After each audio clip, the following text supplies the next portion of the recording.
Let's talk about the Utah Jazz. I didn't even know that was a thing, but okay. The Utah Jazz, they're a top 15 team in the NBA. This is a team that plays good basketball. Will Hardy has these boys. He's making adjustments. That's what we talk about good head coaches do. And you know what? There's a possibility that this team can turn around and on a dime just be like, fuck it, we're actually going to rebuild. And everything you've seen is just been fugazi and the ultimate increase of trade value you've ever fucking seen.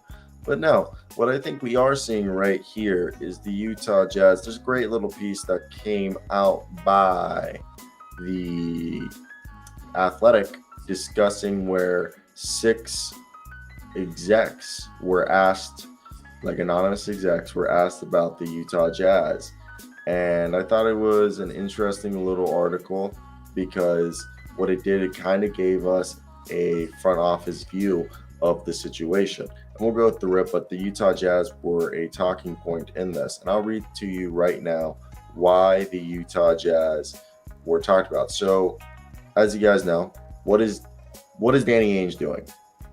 No team is as surprised by their performance than the Utah Jazz. Well, they might not be surprised, but the NBA is surprised. With that being said, this is something that's going to happen. Is this going to continue to roll? Are the good times going to keep on rolling? Or are they going to break up the band and trade Mike Conley, Jordan Clarkson, Lowry Markkanen, Kelly Olynyk, Jared Vanderbilt, and the rest of the guys that could potentially be traded, like Malik Beasley and Rudy Gay? As this is a team that, in the group of everyone looking at it, yes, they could be a playoff team, but there's an undeniable ceiling that this team falls well short of title contention. So, do you want some backstory? Not really, in 2007, it was draft lottery night.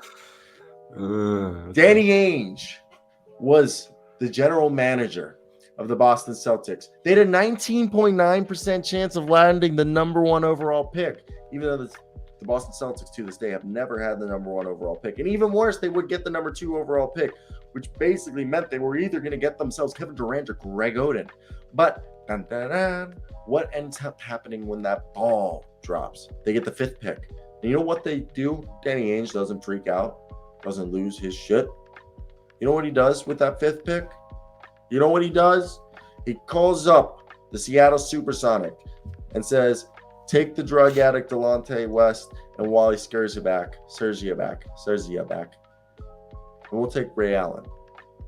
And then he called up the Minnesota Timberwolves, who were led by his former teammate, Kevin McHale.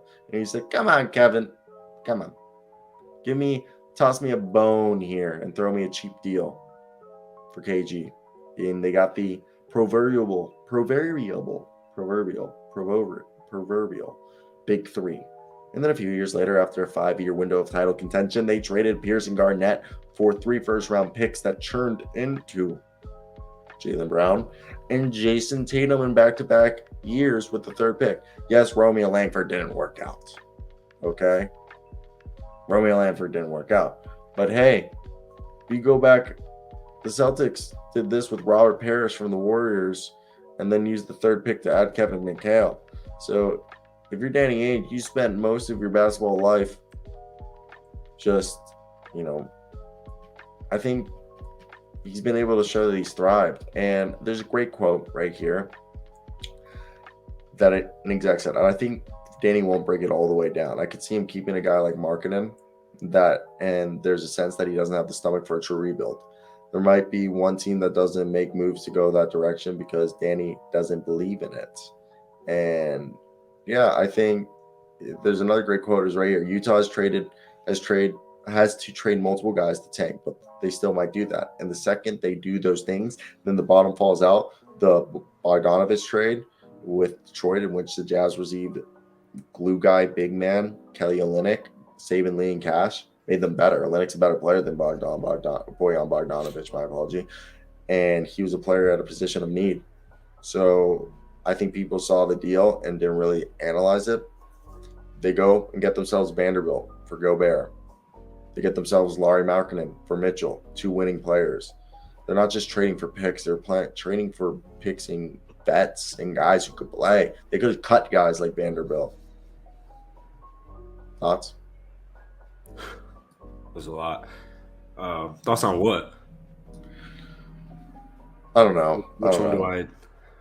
All right. I want Utah pizza Jazz. rolls. Well, then go eat some pizza rolls. All right. The Utah Jazz are number 1 in points scored on the season. Quick fun fact. They also, quick fun fact, are the 4th best offense in the league. And quick other fun fact, they're the 10th best defense in the league. And also, quick fun fact, real quick before that fun fact, what's up, Vic? I don't understand how they don't have depth. They're like essentially, to me, 10 deep. I don't think they should rebuild. I mean, I don't really know what Victor Wembanyama. It's just risky. I don't know if Danny Ainge is willing to do that. Maybe if the Jazz were to lose 7 straight games, 8 straight games, if they were to lose 8 of their next 10, maybe. But they're beating really good teams, I believe. Yeah, they're first in the Western Conference. Like, they're literally the best team. They're 10-3 now. We're getting close. We're about halfway to that point where I would evaluate them fully. So I think that's probably what Danny Ainge will do. He'll probably wait till after Thanksgiving and take a deeper look at this basketball roster. But, I mean, you have a bundle of young talent in Jarrett Vanderbilt, Colin Sexton. I'll throw THT in there. Malik Beasley, Walker Kessler, Oche, Nikhil, Balmoro, Simone, Udoka. I think they have plenty of young talent, so I think they're really hungry. Udoka and Leandro are gone. Just complete, what they get cut in the last 2 days? They declined their options after the season. They're still on the team. But they're still on their team, but they're on their way out. Basically, when you decline a guy's option, yeah, I guess you decline a first. They declined Leandro Balmaro's 3rd-year option, and they declined the 4th year. It sucks, Leandro. They didn't even give him a shot. He didn't even get. He's in his 2nd season. They just said fuck it. Not Simone, right? You said no, Leandro. Yeah, all right. Well, all right, Simone even more. What's up, Aaron?